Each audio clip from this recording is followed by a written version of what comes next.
Qualified charitable distributions. What are they? What do you need to know? And can they help you reduce taxes in retirement?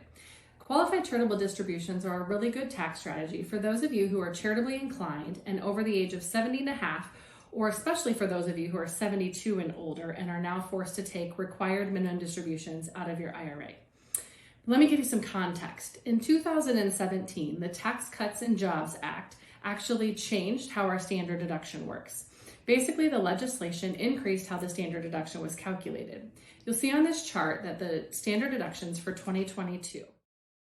If you're married filing jointly, your standard deduction is $25,900. But if you're over the age of 65, you actually get $1,400 in addition to that. So if both you and your spouse are over the age of 65, your standard deduction is actually $28,700. So that means if you're itemizing and you're not exceeding that $28,700, you're basically not getting any kind of deduction for your charitable contributions. And this is where that strategy really works.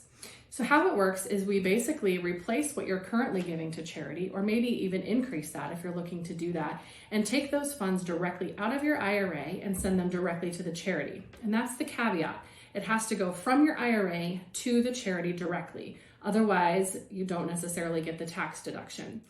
Now, if you're over the age of 72, any distribution that you do give to charity will count towards your required minimum distribution for the year. So the best part of this strategy is that you won't pay tax on the distribution, and neither does the charity. There is no tax due on any amount given to the charity. One thing I want to add is that the charity does need to be a 501c3. So let's just quickly recap. Why would we want to do this? We want to give to charity, or we currently already do, and we want some tax benefits of doing so. So the rules again are that you have to be over the age of 70 and a half. You have to give it directly from an IRA to a charity, and the charity must be a 501c3 organization.